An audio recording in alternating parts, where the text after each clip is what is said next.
19º domingo del tiempo ordinario. En la escuela de Jesús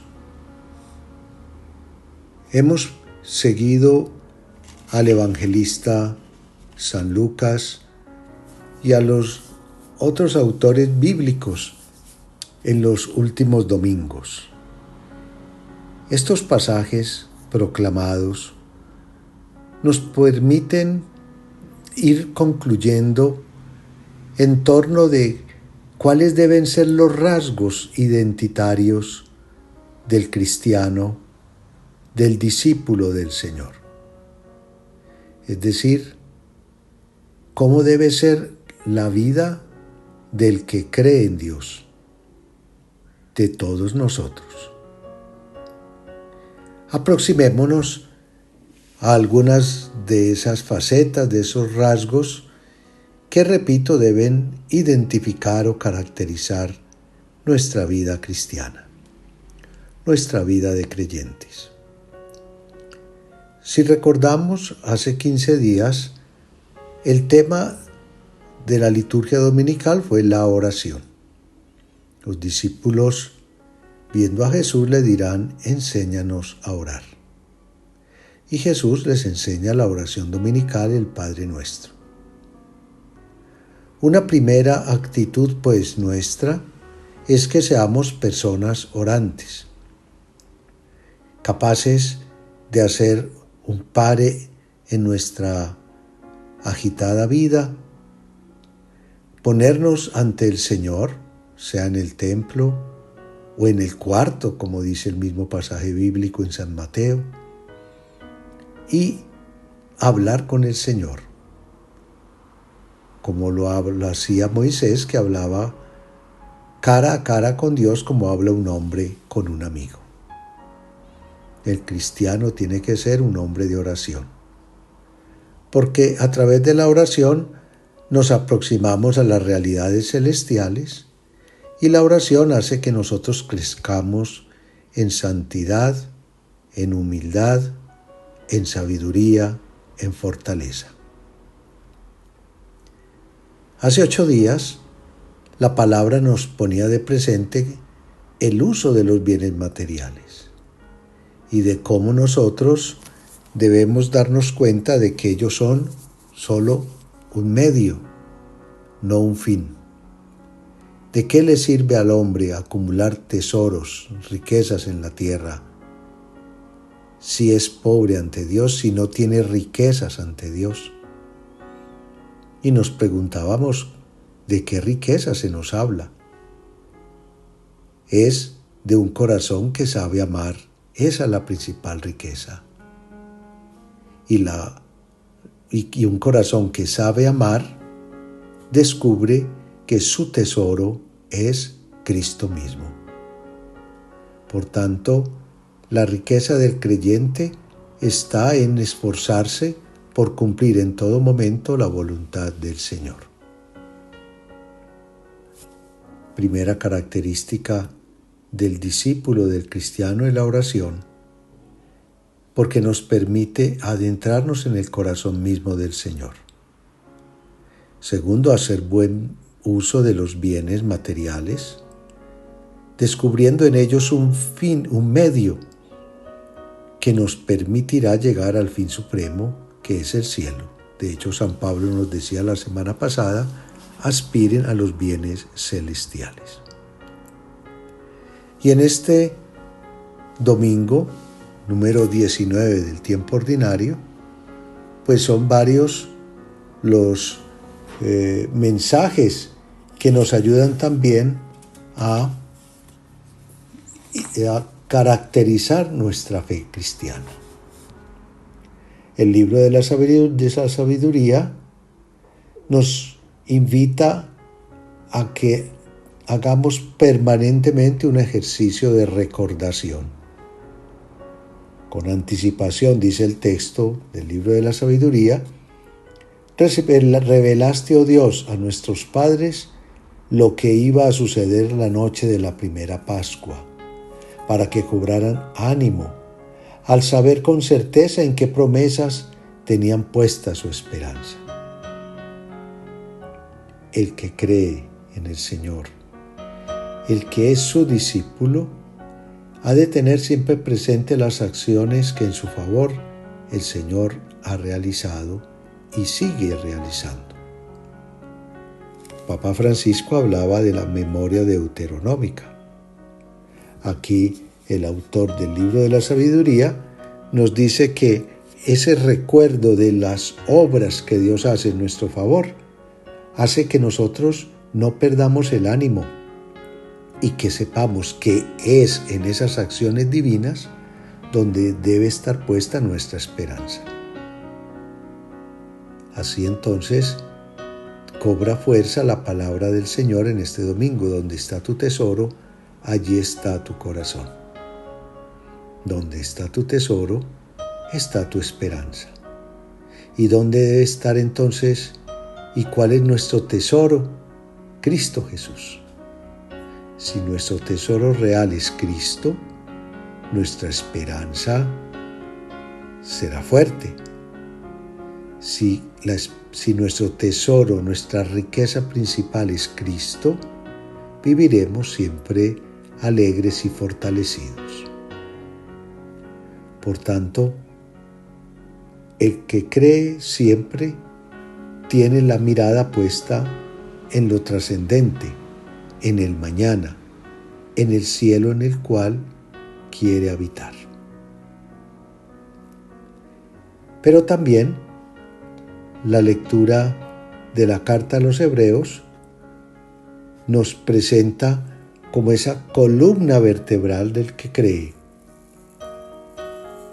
Y hablar de alguien que cree es decir que es alguien que tiene fe. El autor de la carta a los Hebreos hace una definición clásica de la fe. Dirá que la fe es la que nos garantiza los bienes que esperamos, la que nos permite conocer las cosas que no vemos todavía.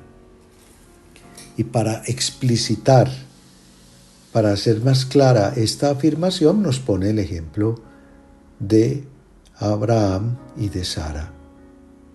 Abraham, el padre de la fe. Y yo sí que quisiera que recuperáramos la figura de Sara, que también puede ser presentada como la matriarca, la madre de la fe. Porque claro, a ambos se les hizo un anuncio que habrían de ser padres de multitudes. Y ambos eran ancianos. Y a algo se les imposibilitaba, humanamente hablando, procrear hijos. Y en ambos se realiza un milagro. Y en ambos se les reconoce su fe, su confianza en el Señor. En línea máxima, en el caso de Abraham, que hasta quiso y acepta sacrificar a su hijo Isaac. En esta dinámica descubrimos entonces ese rasgo esencial del creyente, la fe. Una fe que se hace vida, una fe que se hace esperanza, una fe que se vuelve caridad. Es la fe que hace que nosotros aspiremos a los bienes superiores y que seamos valientes para enfrentar los retos cualquiera que ellos sean. Es la fe la que nos garantiza los bienes que esperamos, la que nos permite conocer las cosas que no vemos todavía. En teología hablamos del ya, pero todavía no. La fe nos hace pregustar en la tierra las verdades y realidades del cielo. Y la fe, repito, es mucho más que un concepto. El creyente vive su fe. El creyente transpira su fe. El creyente, el que tiene fe, irradia lo que vive, lo que siente. Por eso no podemos seguir siendo cristianos del montón. Tenemos que tomar conciencia de lo que implica la fe, con una vida coherente, porque esa fe se vuelve misión.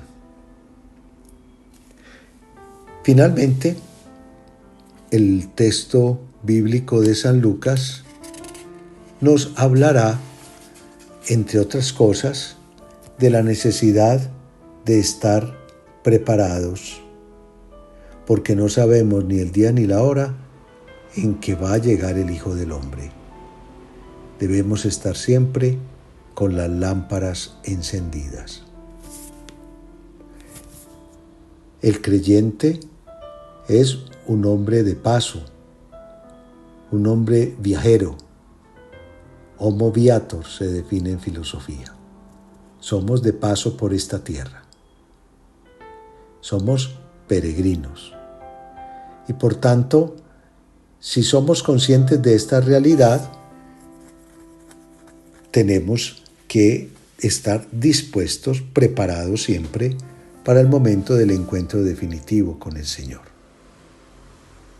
Ese es un rasgo que no puede nunca olvidar el creyente, porque su dimensión espiritual trascendente, su anhelo de vida eterna, hace que la vida sea distinta, que sea muy diferente a aquellos que piensan comamos y bebamos que mañana moriremos. Nosotros sabemos que hay una promesa, un cielo nuevo y una tierra nueva que se nos ha prometido.